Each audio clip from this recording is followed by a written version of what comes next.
तो प्यारे बच्चों, आज हम फिर मास्टर साहब एक्सप्लेन चैनल में आप लोगों का स्वागत करते हैं। आप लोग आशा है बहुत मेहनत से नीट की तैयारी कर रहे हैं और अच्छे ढंग से लेक्चर या क्लास को पढ़ रहे हैं। तो हम लोग पिछले लेक्चर में पढ़े फाइलम का डेटा का वर्गीकरण हम लोगों ने क्लास में किया और फाइलम का डेटा को मुख्य रूप से स्पीशीज और टेट्रापोडा दो सुपर क्लास में डिवाइड किया गया, जिसके बारे में पिछले टर्म पर हम आप लोगों को बता दिए थे। स्पीशीज के अंतर्गत जितनी भी प्रकार की मछलियां होती हैं सब रखी गई हैं। स्पीशीज वर्ग में आप लोगों ने देखा कि जितने भी अधिकांशतः जंतु हैं वो सब के सब जलीय होते हैं।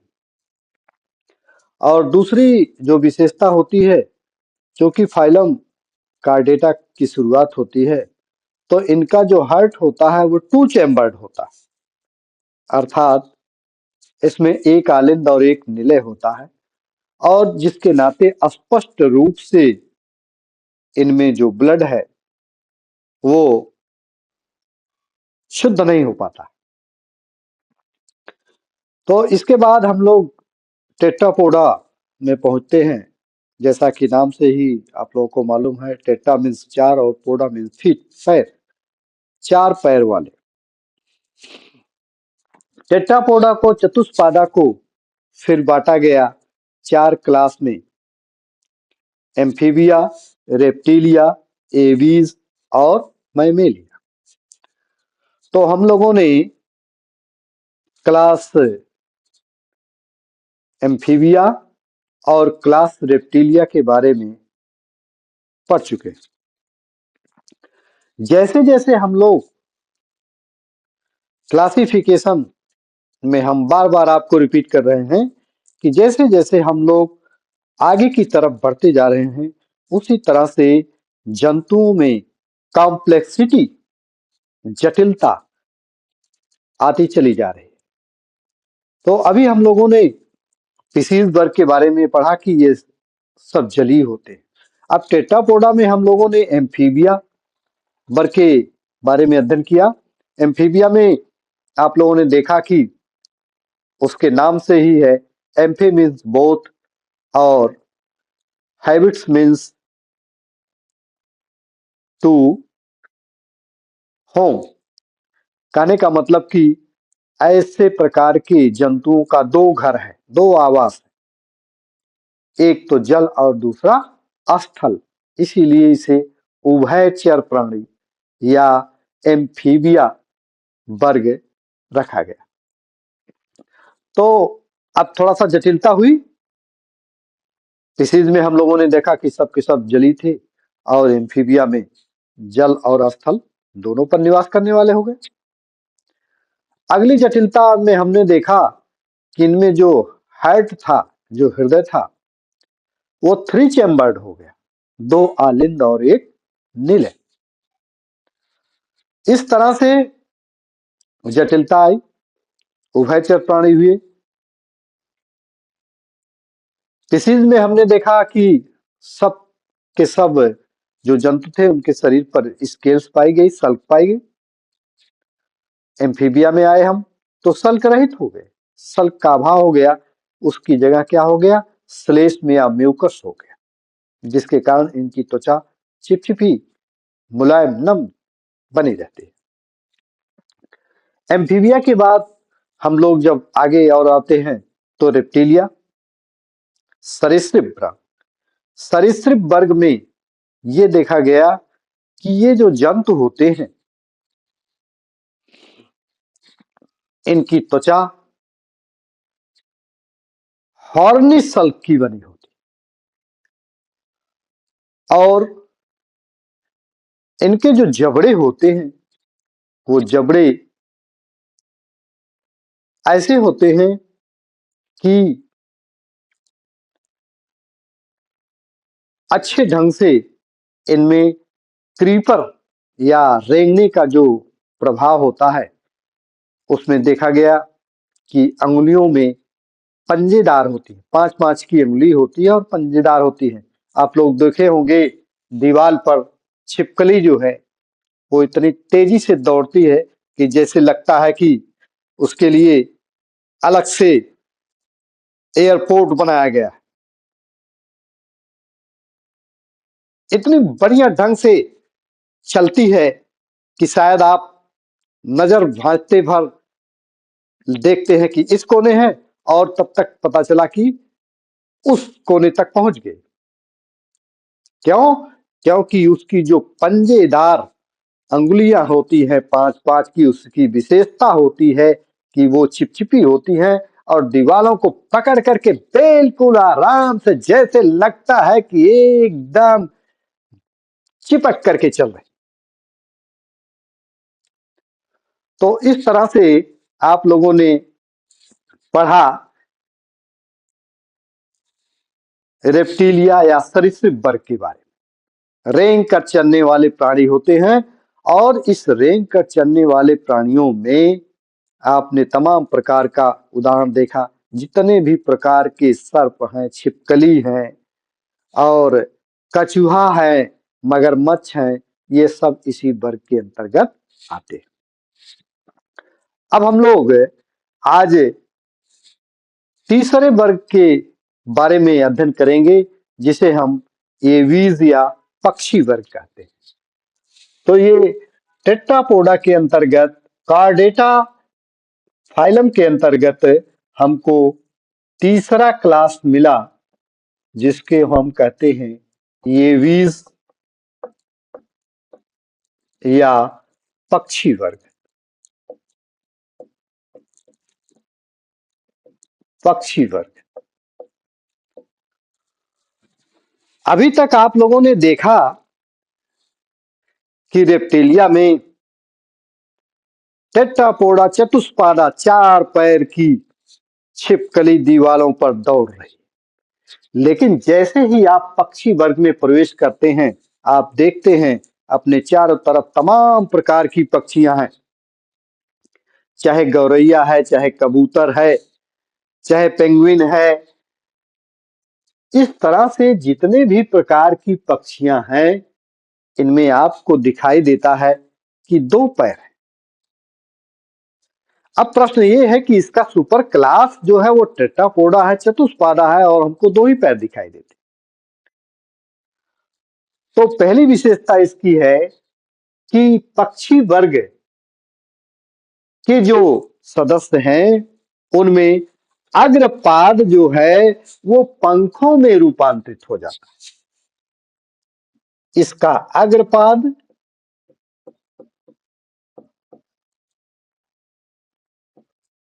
पंखों में रूपांतरित हो जाता है।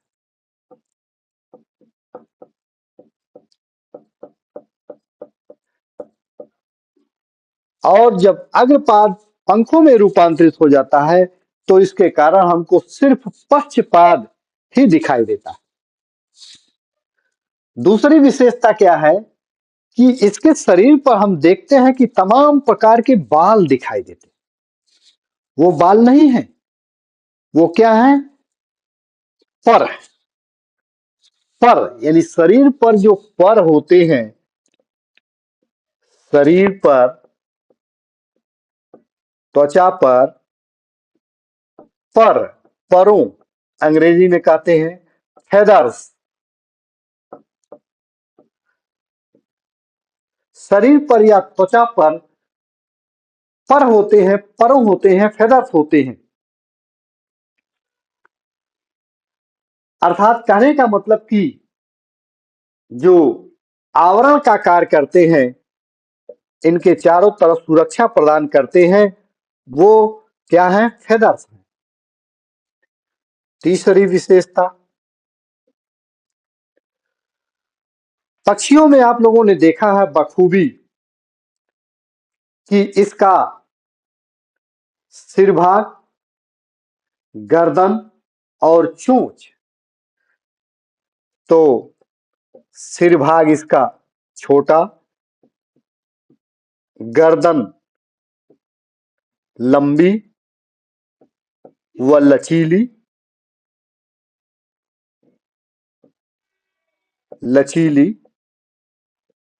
तथा चोंच के रूप में परिणत हो जाती है। ये पक्षियों का सबसे इंपॉर्टेंट लक्षण क्या है? चोंच, बीक, जिसको अंग्रेजी में कहा जाता है। तो इनमें चोंच जो है ये परिणत हो जाती है और गर्दन लंबी होती है, लचीली होती है, जिसके कारण वो इधर उधर घुमा करके अपने शत्रुओं से सावधान रहती है। और अगली जो सबसे इंपॉर्टेंट विशेषता है वो क्या है कि चूंकि पक्षियां उड़ने का कार्य करती हैं और किसी भी चीज को उड़ने के लिए क्या होना चाहिए कि वो चीज क्या होगी? हल्की होगी। और हल्की होने का श्रेय क्या है कि पक्षी वर्ग की जो हड्डियां हैं ये छिद्रित होती हैं। इनकी हड्डियां छिद्रित होती हैं, अर्थात पोरस होती हैं, छिद्रित एवं हल्की होती है। जब छिद्रित होंगी, हल्की होंगी तो उसमें हवा भरेगी और इस हवा के नाते इनको क्या हो गया कि उड़ने में सहायक होती है। हड्डियों का हल्का होना, छिद्रित होना इनको फ्लाइंग करने में, उड़ने में मदद मिलती है। अगली विशेषता, इनके जो जबड़े होते हैं ये दांत रहित होते हैं। इनके जबड़े कैसे होते हैं? दांत रहित होते हैं।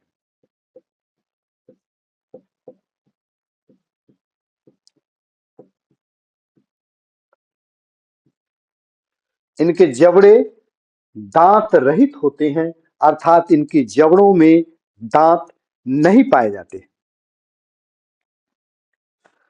और दांत नहीं पाने जाने के कारण क्या होता है कि इसमें हार्न के आवरण पाए जाते हैं। हार्नी एपिडर्मिस, हार्न आवरण पाए जाते हैं। अगली विशेषता क्या है? ये समतापी होते हैं। समतापी होते हैं या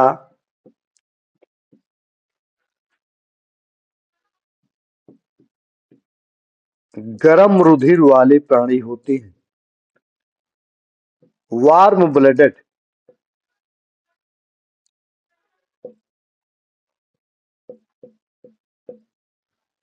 वार्म ब्लडेड गर्म रुधिर वाले प्राणी होते हैं, समतापी होते हैं। अर्थात कहने का मतलब यह है कि इनके शरीर का ताप अस्थायी रहता है। वातावरण का ताप बदल जाएगा लेकिन इनके शरीर का ताप जो है वो नहीं बदलेगा। समतापी होते हैं, वार्म ब्लडेड एनिमल्स कहलाते हैं। ये था पक्षी वर्ग की विशेषता। बहुत से पक्षी ऐसे हैं, आप लोगों ने कबूतर को देखा है, अभी हम यहाँ पर बता रहे हैं कि इनके जबड़े दांत रहित होते हैं, लेकिन आप देखते हैं कि एक बहुत बड़ी विशेषता होती है, अक्सर कंपटीशन की परीक्षाओं में पूछा जाता है, कबूतर दाना को चुगते चुगते कभी कभी वो कंकड़ पत्थर को भी चुग लेता है। वेरी इंपॉर्टेंट क्वेश्चन, इस टॉपिक पर गौर करिएगा। यानी दाना तो वो चुग रहा है लेकिन दाना चुगने के साथ साथ वो कभी कभी कंकड़ और पत्थर के टुकड़े को भी चुग लेता है। इसका क्या रीजन है? आप लोग देखे होंगे, कुछ लोग देहात के होंगे, वो देखे होंगे जाता घरों में चलता है। जाता जब चलता है तो उसमें पत्थर लगे होते हैं नीचे और ऊपर और उसमें छेद होता है, उसी में गेहूं गिरा करके और इस तरह से पीसते हैं, तब जाकर के पिसान निकलता है, आटा जिसे आप कहते हैं। उसी तरह से कबूतर के शरीर में क्राप भाग होता है, और क्राप भाग में क्या होता है कि जो ये दाने को चुगता है, उस दाने की पिसाई होती है, और उस पिसाई के लिए उसके शरीर में पत्थर कंकड़ की जरूरत होती है, जिसके कारण वो दानों के साथ उसको चुग लेता है, और उन्हीं की मदद से ये चक्की का काम करता है। कभी कभी क्वेश्चन इस तरह से पूछा गया है कि कबूतर के शरीर में चक्की का कार्य कौन करता है, तो इसका आंसर होगा क्रॉप क्रॉप भाग। दूसरी विशेषता होती है कि आप लोग ध्यान से देखिए कि कबूतर क्या होता है कि कभी कभी वो अपने बच्चों को चोंच से उसके मुंह में इस तरह से खिलाता है, जैसे लगता है कि कोई पदार्थ उसके मुंह में डाल रहा है।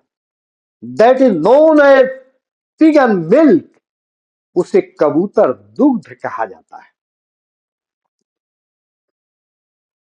अभी हम लोग वर्णन करेंगे मैमल्स या स्तनधारी के बारे में, जो बच्चे पैदा करते हैं, स्तन ग्रंथियां होती हैं दूध पिलाने के लिए। लेकिन ये पक्षी वर्ग में हमें इस तरह की विशेषता मिल गई कि दूध, उसे पिगन मिल्क कहा जाता है, कबूतर का दूध कहा जाता है। वो अपने बच्चे को पिलाता है। क्यों? क्योंकि दुग्ध से संबंधित जो एंजाइम्स होते हैं, वो दुग्ध का स्रावण करते हैं, और उसी को वो अपने बच्चों को पिलाता है।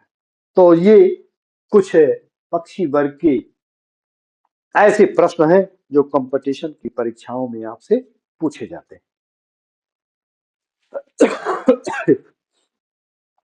अब हम लोग पक्षी वर्ग के बाद चौथा जो क्लास है, जिसे हम मैमेलिया या स्तनधारी के नाम से जानते हैं, इसका वर्णन हम लोग आगे करेंगे। चौथा क्लास है, और यहीं पर आज हम लोग जंतु जगत का क्लासिफिकेशन टॉपिक अपने अंतिम पड़ाव की तरफ है। क्योंकि हम लोगों ने जंतु जगत का वर्गीकरण जो किया, वो फाइलम प्रोटोजोआ से लेकर फाइलम प्रोटोजोआ, पोरीफेरा, सिलेंटेटा, प्लेटी हेलमिंथेस के हेलमिंथेस, एनेलिडा, मोलस्का, आर्थ्रोपोडा, इकाइनोडर्मेटा और कार्डेटा। तो हम लोग कार्डेटा में अंतिम पड़ाव की तरफ पहुंचे हैं, जिसमें हम लोगों ने टेट्रापोडा को 4 क्लास में बांटा। ये चौथा क्लास है मैमेलिया। मैमेलिया जिसे स्तनधारी वर्ग कहते हैं।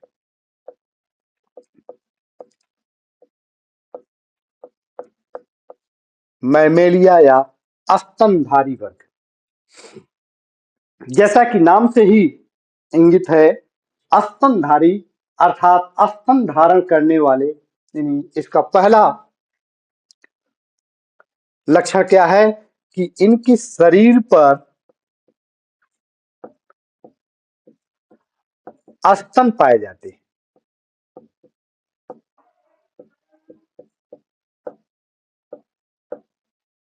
जिनसे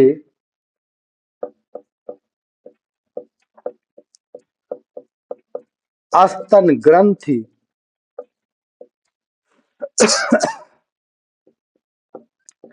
का संबंध होता है,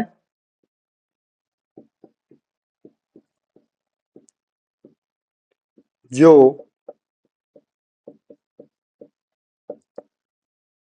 बच्चों को दुग्ध पिलाते हैं।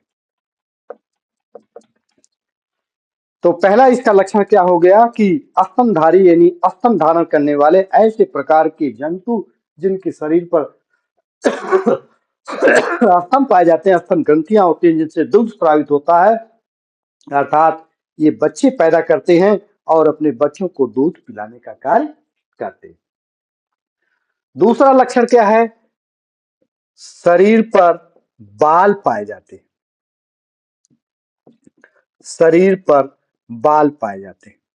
इसके पहले अभी आप लोगों ने पढ़ा कि किसी में सल्क पाए जा रहे हैं, कोई सल्क विहीन है, किसी में म्यूकस पाया गया, स्लिप पाया गया। लेकिन स्तनधारी में क्या है कि शरीर पर बाल पाए जाते हैं, और ये जो बाल पाए जाते हैं ये क्या करते हैं?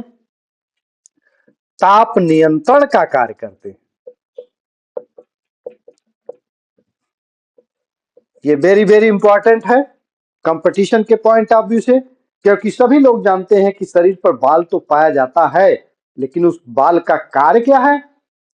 तो ये बाल का कार्य है ताप नियंत्रण करने का कार्य करता है, अर्थात टेम्परेचर को रेगुलेट करने का कार्य करते हैं बाल। अगला लक्षण है, इनमें हृदय पूर्ण रूप से चौवेस्मी होते हैं, अर्थात 4 चैम्बर्ड होते हैं। हृदय चौवेस्मी होते हैं, 4 चैम्बर्स होते हैं, अर्थात 2 आलिंद और 2 निलय। 2 आलिंद और 2 निलय होते हैं, हृदय में पूर्ण रूप से विकसित होते हैं, और इस तरह से पूर्ण रूप से विकसित होने के कारण इनमें स्पष्ट रूप से ब्लड सर्कुलेशन होता है, जिसे हम बंद प्रकार का ब्लड सर्कुलेशन कहते हैं। चौथी विशेषता इसकी है कि इनमें स्वेद ग्रंथि पाई जाती है। स्वेद ग्रंथि और तेल ग्रंथि। स्वेद का मतलब है पसीना। हमारी त्वचा से पसीना का स्रावन होता है, सिक्रीशन होता है, इसके लिए स्वेद ग्रंथियां पाई जाती हैं। इसी तरह से हमारी त्वचा नम और मुलायम बनी रहती है, इसके लिए इसमें सीबेशियस ग्लैंड पाई जाती हैं, तेल ग्रंथियां पाई जाती हैं।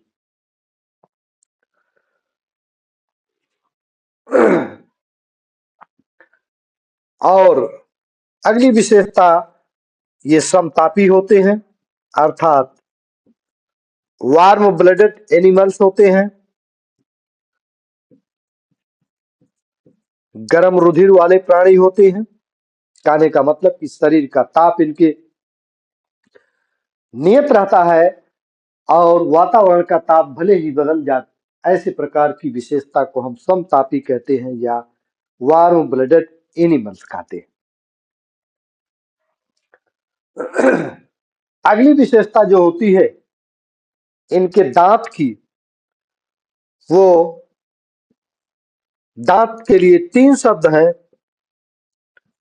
थीकोडांट,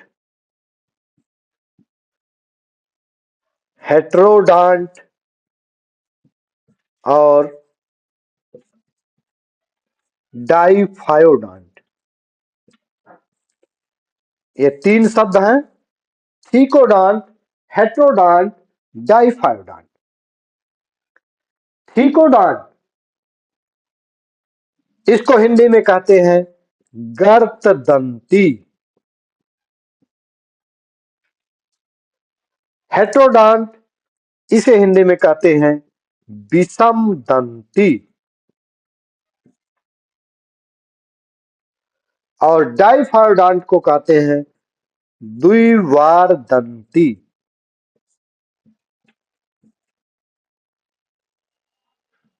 द्विवार दंती। थीकोडांट, हेट्रोडांट, डाइफायोडांट, ये दांत की विशेषता होती है गर्त दंती। गर्त बहुत कॉमन शब्द है, अक्सर लोग कहते हैं कि पढ़ो लिखो नहीं तो गर्त में चले जाओ। पढ़ो लिखो नहीं तो गर्त में चले जाओगे। गर्त मीन्स गड्ढा। अब आप लोग सोचेंगे दांत में गड्ढा, ये क्या है? दांत की एक विशेषता है। हमारा आपका जो दांत है, इस दांत से चना मटर सब फोड़ लेते। अभी कारीगर आएगा, मकान बनाएगा सीमेंट का, ये गिट्टी पहले कंक्रीट और लगाएगा, और जरा सा अगर 9-10 हुआ तो पता चलेगा कि क्रैक हो गया, पिलर क्रैक। लेकिन दांत, क्या टनाके की आवाज है, मटर चना सब फोड़ देगा। और उसकी विशेषता क्या है? गर्तदंती। गर्तदंती, गड्ढे। क्या गड्ढे? हमारे जो दांत हैं, ये मसूड़ों के गड्ढों में फिट हैं। सेफ्ट इन दी गड्ढा। गड्ढा, मसूड़ा का गड्ढा जिसे कहेंगे, उस मसूड़े के गड्ढे में हमारा दांत फिक्स है। This character is known as thecodont, गर्तदंती। ऐसे प्रकार की विशेषता को हम कहेंगे गर्तदंती है। हमारा दांत मसूड़ों में, गड्ढे में फिक्स है, फिट है। दूसरी विशेषता क्या है? विषम दंती। यानी हमारे जो दांत हैं, वो दांत समान प्रकार के नहीं हैं।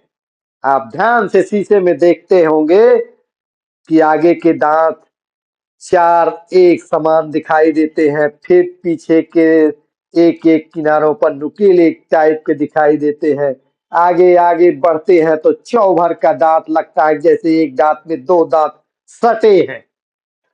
अर्थात कहने का मतलब कि all the teeth is not in similar size. This character is known as dissimilar or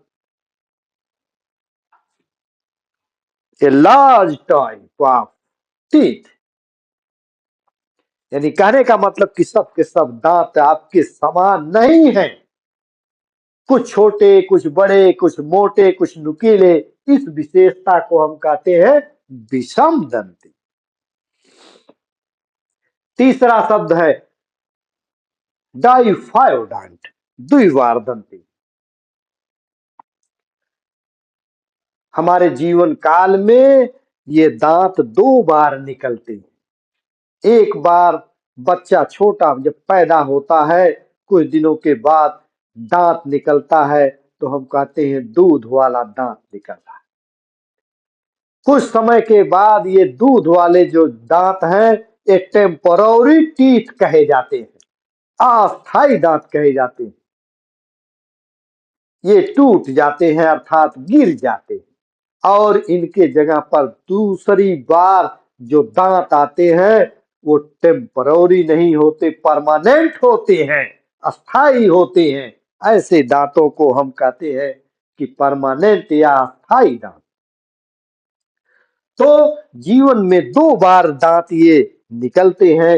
इस विशेषता को कहते हैं द्विबार। द्वि मीन्स डबल, दो बार दांत निकलते हैं। इस विशेषता को कहते हैं द्विबार दंती, डाइफायोडॉन्ट। तो ये मैमेलिया या स्तनधारी वर्ग की विशेषता होती है कि इनके दांत जो होते हैं वो थीकोडॉन्ट, हेटेरोडॉन्ट और डाइफायोडॉन्ट होते हैं। क्योंकि जितने भी पृथ्वी पर आपको दिखाई देते हैं जंतु, बच्चे पैदा करने वाले, सब के सब को इंक्लूड कर दिया गया है क्लास मैमेलिया। इतना ही नहीं, ये बहुत लंबा क्लास है। आप देखेंगे कि 5 सेंटीमीटर की लंबाई वाला, 5 सेंटीमीटर लंबाई वाला छछूंदर,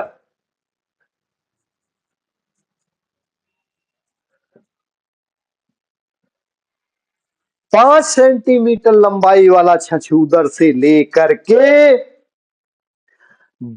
32 मीटर लंबाई वाला जंतु, 32 मीटर लंबाई वाला जंतु जिसे व्हेल मछली के नाम से जानते हैं, और यही व्हेल मछली संसार का सबसे बड़ा प्राणी है, वो भी इसी मैमेलिया या स्तनधारी वर्ग में रखा गया है। कितनी बड़ी असमानता है कि कहां 5 सेंटीमीटर का छोटा जंतु छछूदर है और कहां 32 मीटर लंबा व्हेल मछली है जो स्तनधारी वर्ग के अंतर्गत पाई जाती है और जिसे संसार का सबसे बड़ा जंतु माना जाता है। Very very important for competition examination. तो इस तरह से एग्जामिनेशन में पूछा जाता है आपसे कि संसार का सबसे बड़ा प्राणी क्या है, तो उसका उत्तर है व्हेल मछली।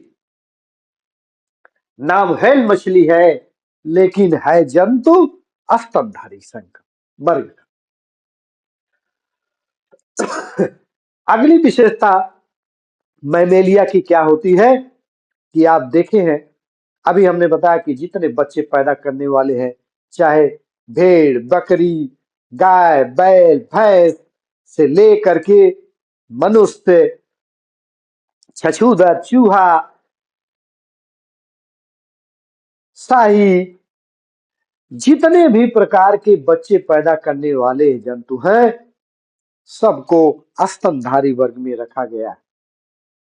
और इनमें तमाम प्रकार की हम देखते हैं कि त्वचा का मॉडिफिकेशन है, त्वचा का रूपांतरित रूप है। जैसे जंतुओं को अपनी रक्षा के लिए कुछ में सींग पाई जाती है, कुछ में खुर पाई जाती है, कुछ में स्केल, सल्क, स्पाइन या कांटे पाए जाते हैं।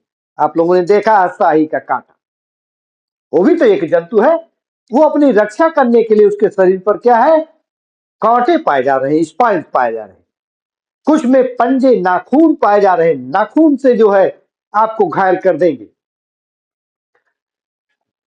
तो ये सुरक्षा के लिए इनमें सींग, अंगुलियों में नाखून, पंजे, खुर और इस तरह से सल्क या स्पाइंस या कांटे पाए जाते हैं जो अपनी रक्षा के लिए ये जंतु शरीर पर रखते हैं। सब के सब ये क्या है, त्वचा के रूपांतरित रूप है। तो ये था स्तनधारी वर्ग की विशेषता।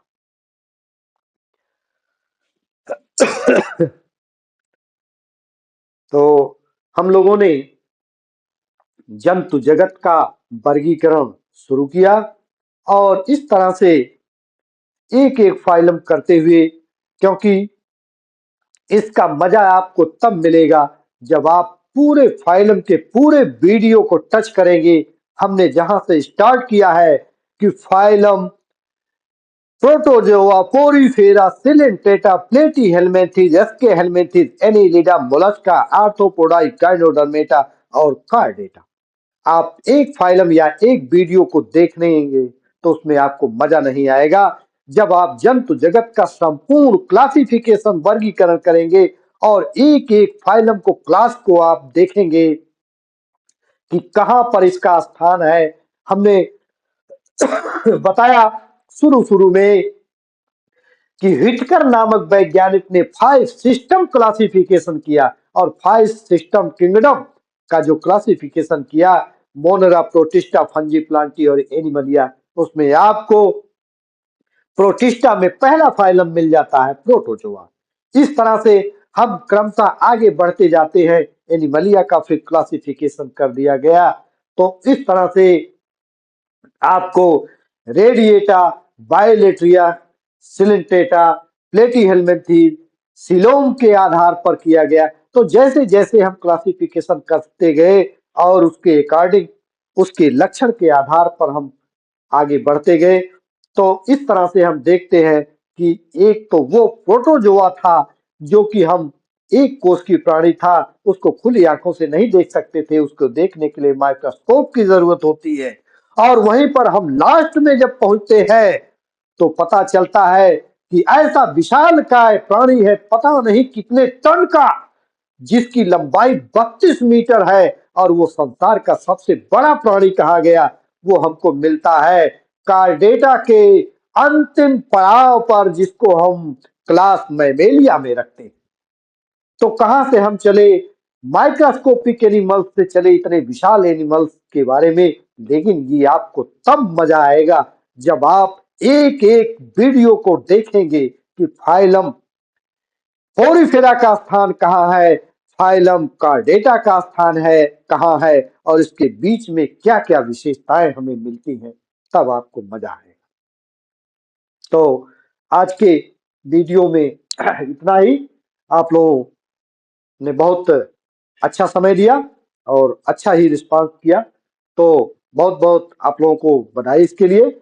और आप लोग इसमें कमेंट करते रहिए, जो भी आपको लगे कि यह इस चीज की जरूरत है उसको जरूर कमेंट करिएगा, और ज्यादा से ज्यादा बच्चों के लिए शेयर करिएगा, क्योंकि ऐसे बच्चे जो नीट के कंपटीशन के लिए अभी से तैयार हैं कक्षा 11-12 से, उनको जरूर इस वीडियो की आवश्यकता है। उनको जरूर से जरूर आप लोग केयर करिएगा। धन्यवाद।